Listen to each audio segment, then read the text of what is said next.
بھی نہیں چلے گا. زمین کا دامن تھام لیجئے, زمین ماں کی طرح ہوتی ہے, مرنے کے بعد بھی آپ کو اپنے سینے میں سمیٹ لے گی, آپ کو اپنی آغوش میں اٹھا لے گی. بہت اچھا لگا. سنجے سنگھ صاحب اس مشاعرے کی صدارت کر رہے ہیں. دوستو, اردو تہذیب کو, اردو زبان اور تہذیب کو یہ مقام حاصل ہے, یہ مرتبہ حاصل ہے کہ جو بہت لائق شخص ہوتا ہے, فائق شخص ہوتا ہے, تعلیم یافتہ شخص ہوتا ہے, حق گوئی اور بے باکی کی زندہ آواز ہوتا ہے, ایسے شخص کو یا ایسے شاعر کو مشاعرے کی صدارت سونپی جاتی ہے. مشاعرے کی صدارت اور کسی ملک کی صدارت میں ذرا سا فرق ہے. مشاعرے کی صدارت کرنے کے لیے انسانیت سے محبت کرنا ضروری ہے, ملک کی صدارت کرنے کے لیے انسانیت سے نفرت کرنا ضروری ہے. اب آپ کو یہ بات طے کرنا ہے کہ آپ کس کے ساتھ ہیں, یہ بتانا پڑے گا مجھے. ابھی یہاں پر موصوف, یہاں جو تعارف کرا رہے تھے, انہوں نے میرے بارے میں پتہ نہیں کیا ذرا سا کچھ کہا کہ میں بہت زیادہ تعلیم یافتہ شخص ہوں. میں بہت زیادہ تعلیم یافتہ شخص نہیں ہوں دوستو, میں بتا دوں, میں نے صرف سول انجینئرنگ کیا ہے. ابھی 2-4 روز پہلے سنجے بھائی اور ہمارے فیصل لالا بھائی, میں گھر میں اپنے داخل ہوا, میرا بیٹا اکبر اور بیربل کی کہانیوں کی کتاب پڑھ رہا تھا. اس نے مجھے کہا ڈیڈی ادھر آئیے. میں گیا, میں نے کہا کہ, اس نے کہا کہ ڈیڈی اس کتاب میں کے حساب سے تو جو اکبر اعظم ہے وہ بالکل بیوقوف اور گنوار اور جاہل ہیں, مگر وہ شہنشاہ بنے ہوئے ہیں. اور بیربل جو ہے وہ بڑا چالاک ہے, بڑا ذہین ہے, وہ خادم بنا ہے, نوکر بنا ہے, غلام بنا ہے. ایسا کیوں ہے؟ میں نے اس سے کہا کہ بیٹا مقدر اسی کو کہتے ہیں, دنیا اسی کا نام ہے. یہاں پر جاہل, گنوار, پاگل اور سن کی قسم کے لوگ ملکوں کے حاکم بن جاتے ہیں. تعلیم یافتہ, اور میرا جملہ مکمل ہونے دیجیے, تعلیم یافتہ اور میرے جیسے خوبصورت لوگ مشاعروں کے ناظم بن جاتے ہیں. بس یہی ذرا سا فرق ہے. اچھا لگا آپ نے علم اور انصاف کی یہاں پہ شمع جلائی ہے. مارٹن لوتھر کنگ نے کہا تھا کہ تم اڑو, اگر تم اڑ نہیں سکتے ہو تو دوڑو, اگر تم دوڑ نہیں سکتے ہو تو چلو, اگر چل نہیں سکتے ہو تو رینگتے رہو, مگر آگے کی سمت سفر کرتے رہو, آگے کو قدم بڑھاتے رہو. اگر راستے میں کہیں کنکر اور پتھر ہیں تو اچھا جوتا پہن کر راستہ طے کیا جا سکتا ہے, لیکن جوتے میں کنکر ہو تو اچھے راستے پہ چلنا دشوار ہو جاتا ہے.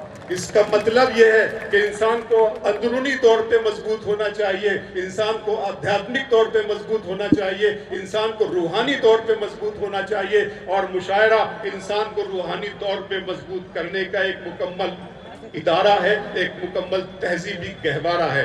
اسی لیے میں مشاعرے کو صرف مشاعرہ نہیں کہتا ہوں, بلکہ روحانی اسپتال کہتا ہوں جہاں آتما کا علاج کیا جاتا ہے. ہمیں چاہیے کہ وہ جو 2 سنتی جنہوں نے اس انسانیت کو خاتمے کا عہد کیا ہوا ہے, قسم اٹھا رکھی ہے, ان کو اس طرح کی محفلوں میں لایا جائے تاکہ ان کا پاگل پن تھوڑی دیر کے لیے دور ہو جائے اور وہ انسانیت کی بان سکے. دوستو, ڈائیلاگ سے سب چیزیں حل ہوتی ہے. آپ تاریخ اٹھا کر دیکھ لیجئے, کوئی بھی جنگ سے ختم نہیں ہوتی ہے. جنگ ختم کرنے کے لیے مذاکرات کا ٹیبل پہ آ کے ڈائیلاگ کرنے کی ضرورت ہوتی ہے. دوستو, ڈرون سے کوئی مسئلہ حل نہیں ہوتا, مسئلہ حل ہوتا ہے تو ڈائیلاگ سے. ہم امید کریں گے کہ ڈائیلاگ کے حوالے سے نہ صرف ہمارا ملک بلکہ پوری دنیا ایک امن کا گہوارہ بن جائے. میں بہت شکریہ ادا کرتا ہوں, اور اپنے مشاعرے کے پہلے شاعر کے طور پر, اور ہاں, آج آپ نے یہ محفل اپنے محبوب شاعر طاہر فراز صاحب کی یاد سے مانمن اور منسوب کی ہے. میں کیا کہوں, مجھے علامہ اقبال یاد آ جاتے ہیں.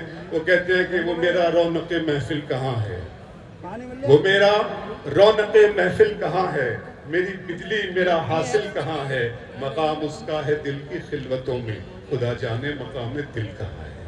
دوستو, طاہر فراز صاحب کی یاد ہمارے سینے میں, ہمارے سینے کے آنگن میں تر و تازہ گلاب کی خوشبو کی طرح مہکتی تھی, مہکتی ہے اور مہکتی رہے گی. انہیں کس طرح سے یاد کیا جائے, ان کی نظموں کے حوالے سے, ان کے گیتوں کے حوالے سے, ان کے اشعار کے حوالے سے. میں تو انہیں ایک ریشمی اور غنائی لب و لہجے کا ایک بہت ہی خوبصورت غزل گو شاعر کے طور پر میرے دل میں ان کی, میں نے نظم کہنے کا جو میری جو رومانٹک نظم ہے وہ بھی میں نے طاہر فراز صاحب سے کہیں نہ کہیں ان سے تھوڑا سا بہت ادھار لیا ہے. بہرحال میں اس پاک اور مقدس روح جو آسمان سے اس وقت آپ کو دیکھ رہی ہے اور آپ کو سلام پیش کر رہی ہے کہ آپ نے اس کے لیے شام سجائی ہے, میں چاہتا ہوں کہ اللہ بارگاہ میں ان کو جنت میں ان کے درجات کو بلند فرمائے. آپ آمین کہہ کر اس میں شامل ہو جائیے. اور اس غزل کے دور کے پہلے شاعر کے طور پر میں آواز دے رہا ہوں عالی جناب نواب یاسر صاحب کو کہ وہ آئیں اور رامپور کی بھرپور طریقے سے نمائندگی کریں.